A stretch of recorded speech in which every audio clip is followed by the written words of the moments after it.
Grüß Gott. Guten Morgen. Uh-oh.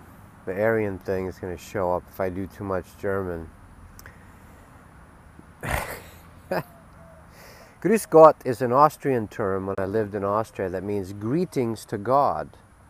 This is how people say hello to each other in the morning. They're basically doing namaste in Austria. It's really cool. Belief systems are over. Isms are outdated. The spiritual belief systems are the worst. You think political correctness is bad? Spiritual correctness or unbalanced spirituality goes very bad. One of those things that we've done in the past on this planet, which is why we've had our spiritual talents, our abilities shut down, is what you could call over-worship of the pineal gland. The pineal gland is your third eye, your ajna. It's a gland in the middle of the head, not the pituitary, but the pineal gland, which is lined with the same cells as the rods and cones as the back of your eyeball, which is very strange since it's in the middle of the darkest place of the center of your skull. Why would it have the same cells as those that capture light and vision? Because it is the third eye.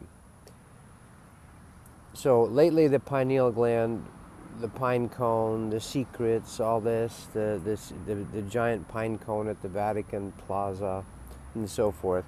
We've started to, in the ancient Egyptian drawings of the pineal gland, and we start looking for vision. And people are like, so do you see spirits yet? Can you see auras yet? You know? Because I'm spiritually evolved. Turns into a bunch of horseshit. And you get things like Stanford Research Institute or remote viewing by guys that started that, funded by our military, Project Stargate, Stanford Research Institute. If I have the names wrong, I apologize. It says very bad connection, so I hope it's still working. And you get guys like Russell Targ. I'm naming a name. Look him up, Russell Targ, T-A-R-G. And this is in the tradition. I'm not picking on people here, but when you overdevelop something, the old witches around the Greek called the three witches, or whoever they were, I forget, not the oracle at Delphi. They had to be blinded. You had to give your sight, your physical sight, away. You had to sacrifice something in the old system. Sacrifice your son Isaac, a blood sacrifice, to gain something. It was quid pro quo. It's like dealing with the mafia, the old spiritual worlds, right? You had to sacrifice a limb, an eye, a pound of flesh. So the old witches, the old seers at the oracles would often be blind because they gave up their sight to gain the third eye sight. This was considered normal, and we did it. Even in our day, Helen Keller, both her sight and her audio, her sound, she gave up to get inner insight. Stevie Wonder, Ray Charles, these are still in that old tradition that we think I can open up my other senses, this need for sacrifice. So Russell Targ, you'll see he has Coke bottle glasses. You can look at his eyes. And if you can learn to feel, my mother's like this. She had very strong, she's been a seer, an actual oracle in other lifetimes in Egypt that she may not know about, but that I've seen, right? The key is to keep it grounded. If you give Peter, borrow from you, sacrifice a pound of flesh, you're still doing it the old way. And this psychic remote viewing stuff, and Major Ed Dames that used to be famous for it, and if you feel these guys, they're working for the military. What does the military do? It kills people and bombs the countryside. So you have psychic spies squeezing psychic remote viewing. There's a whole bunch of other ones, famous ones. out of funding for the military, for Project Stargate. Is that loving? Is that from the heart? Is it spiritual? And so I would say no. And so therefore you get unloving psychic stuff. Blue Oyster Cult, great band by the way, besides being made fun of on Saturday Night Live, or fun with. They have a song called Veteran of the Psychic Wars.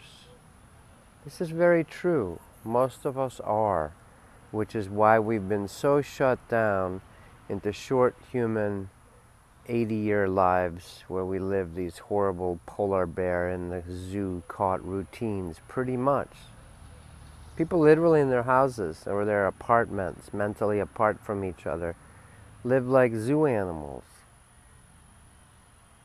TV, walk from the kitchen to the Barco Lounger, that's it. Sad. But when we start reawakening, you're going to have people, it's very seductive. This is why every real teaching warns against psychic powers. Getting mesmerized, fascinated. Wow, I can remote view. La-di frickin' da.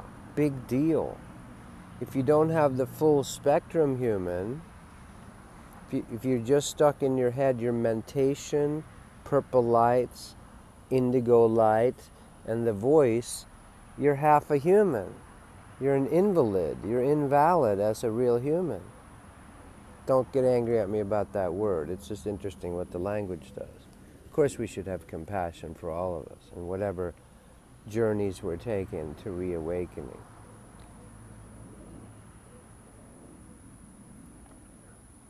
If you don't develop if you don't have your heart present, your solar plexus, your God-given intuition, your source-given intuition,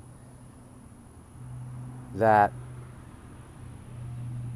I hope it's still recording. It says very bad connection. I don't like that. If you don't have your solar plexus, your heart, and your root, and your sex involved, you're not grounded. You then can be completely misused, like the Roman Empire misused the seers of Greece. Greece was trying for idealism, for democracy, for freedom, for individual exploration, for art. The Romans were fucking like the Gestapo. Not in the beginning, Rome wasn't all bad, but towards the end it was just literally torturing, stealing, political intrigue. It's like the Reagans using psychics while pretending to be Christians, you know, to who should be fired and who shouldn't be Nancy Reagan, that shit. Which the people don't want to see. Oh no, Reagan's a saint. Reagan's a saint. He was fantastic. He was not a Teflon B-grade Hollywood told what to do actor. Anyway, political stuff. They all are to different degrees. So when you worship the pineal gland and think that, oh, I'm starting to see spirits, I'm starting to see little dark spirits on the side or out of the corner of my eye, the dark shadows or little lights, then it's a very dangerous time for your ego will start to think that you are special. Yeah, you're a special case most of the time, starting to think you're too important. Big deal. It's been happening for me for about 15 years. Yes, I see spirits every day. Be in the bathroom, they're showing up. Because once you start moving into these realms, that's just part of the natural thing. You think Jesus was psychic, but he didn't say all the time, oh, I'm channeling so-and-so. No, he was being. So over-worship of any talent creates the psychic crapola, psychic spying and intrigue. It's used a lot. The Queens of England and John Dee and the secret rituals and all that crapola. Yes, and you don't think the Kabbalists don't do psychic spying? Of course they do, as well as artificial intelligence spying. Of course. So the important thing is, just because you start seeing spirits or energies, I was just listening to someone who shall remain unknown, but it's inside the UFO community, that once this person started saying, oh, I started having remote viewing happen naturally. Yes, beautiful. But if we start, and I don't think she's like this, but if we start thinking we're important, fail, lose it, I'm going to become a psychic and a reader for other people. Be more concerned with your own healing, your own full spectrum, your own real connection.